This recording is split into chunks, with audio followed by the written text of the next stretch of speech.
Growing up, I had dreams and aspirations, but always felt like the kid that didn't fit in. For the most part, I wasn't a bad kid, but when I made the transition into adulthood, I turned to the streets for guidance. This led to getting locked up in juvenile hall, doing time in CYA, and eventually a 120-month sentence in federal prison. I had a lot of time to think and reflect during my federal sentence, so I share with you what I learned, hoping I can positively influence someone else's life with Prison Talk. What's up, everybody? Big Herc Fresh Out. You tune into another episode of Prison Talk. I'm here with the homie Bounce Back B, and we're kicking some game, sharing some prison stories and just conversation with you guys. And make sure you guys subscribe to the channel. Check out the website, FreshOutSeries.com. B, I had a question, man. After hearing your story and just how inmates are and people are down south, man, I mean, it's a total contradiction to what we are used to hearing or what we assume. Because, when I think of the South, I think of the Confederate flag, I think of, little white guys running around with tiki torches and all that shit, you know what I mean? And protesting and, people, talking about, oh, hail Trump and all this shit, man. What you've told me is totally different, man. I mean, white guys and black guys, bunking up together, helping each other out. I mean, you would never, ever see a black and white guy bunking up in the California State Prison. And on the street, I mean, if a black guy and white guy is hooking up, maybe it's because they got sports in common or something else. But it's just like, you totally crushed a lot of my perceptions of down south, man. Why would you say it's so different than what we have in California, even though California, acts like they're so liberal and, everybody's, so open? Yeah, it's really funny when you think about it, because when people say the South, that is what they think about, a bunch of racist people. And then when you say the South, a lot of people think, or it is known for being, that's where basically slavery ended at, That was like a stronghold of slavery. So typically that's associated, and it still has a stigma for being just a lot of racism, right? And there's a lot of racism still alive.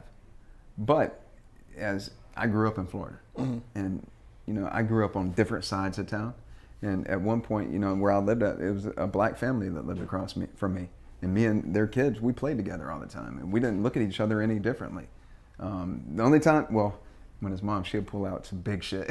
She'd pull out extension cord, all type of shit. I'd go my ass home then. So, but just being able to hang out together, a lot of that still happens. I mean, it does happen on the streets, but in prison, there's just everybody comes together. If you're a good dude and you want to hang out with another dude that's a good dude, that's Spanish or black or whatever race he is, or Asian, there's not really, they don't keep you away from each other. There's not any type of rules that say, hey, you can't be with this group or you can't be with that group at all.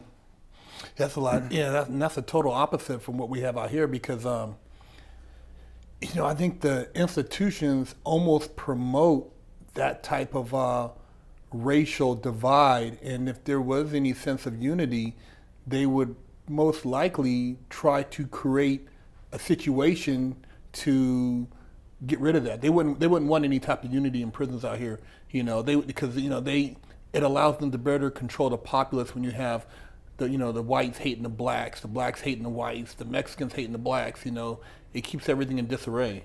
Yeah. So the difference, like in Florida too, another big difference is when you have like unity and you have people coming together, or just groups coming together, they'll create some type of disturbance. The correction officers will.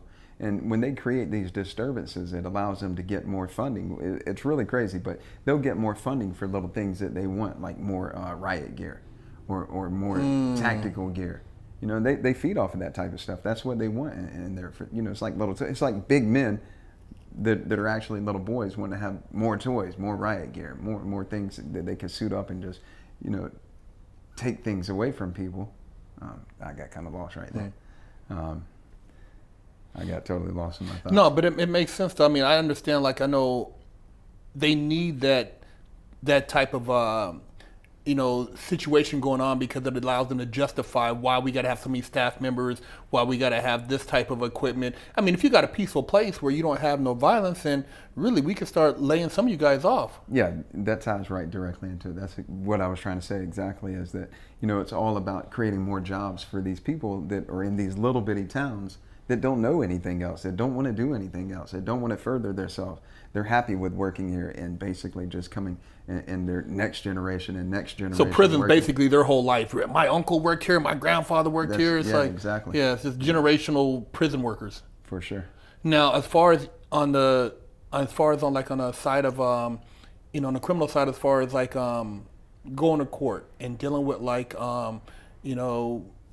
attorneys and public pretenders, does race play a factor, or is money more of a factor? I mean, if you're a black person with a lot of money, can you get off as equally as a white person, or does race play more of a factor? A rich white person is not going to do as much time, or how does that all play out in the judicial system?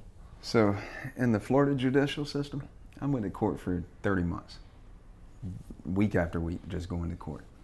For sure, black dude's going to get the short end of the stick. However, they'll send white guys to prison. They're sending white guys to prison. They're sending everybody to prison, except for Asians and Indians. Yeah. So they're not going to prison as much. Yeah. But white and black, the black guy's always going to get the shorter end of the stick, because like a white guy that's got money, like real money that he can pay the best lawyers around, maybe even get out-of-state lawyers, that type of money, but he's going to get off. He's going to get off. Black dude come in with that type of money, typically he ain't going to get off as easy. Oh, wow. Yeah. So, the money's going to get you off easier, but definitely if the white Racial dude, does play a factor, though. Yeah, it plays a factor for sure. But what I did notice is when I got off of confinement in 2011, I think it was, when I got off, no, 2010, whenever it was, I got off of confinement. Prior to going to confinement, there was way more black guys, usually at every camp that I went to. When I got off of confinement, they sent me to Orlando, Florida, Central Florida Reception Center. When I got off the bus and was walking the compound, there was just groups and groups of white guys all over the place that had just come to prison. You could see the new haircut. You could see the new guy. You could tell that's a new guy coming in. I'm like, what? What happened? They just went around with a big net and got all the white guys and put them in prison. What just happened here? And I'm asking people, where did all these people come from? And it was this drug, the pill epidemic that's been going on. So Florida was known for being like a pill mill state. And they just started arresting. It's cracking down. Yeah, cracking down big time. I think it was around 2010 or 11. They started cracking down super heavy and just if a white dude came to jail for pills, his ass was going to prison. One pill. They were cracking down on pills really hard. However, in the overall scheme of things, it's probably the same in every state. I know for sure in Florida, black dude goes to court, I go to court, even though I did a lot of more time than most people are doing. Most guys are doing 2, 3, 4, 5 years. Most people aren't getting a decade or more. So, but nevertheless, I go to court, black dude goes to court, he's probably going to get the worst end of the stick. For sure. There you have it. Bounce back, B, and Big Hurt. Prison Talk.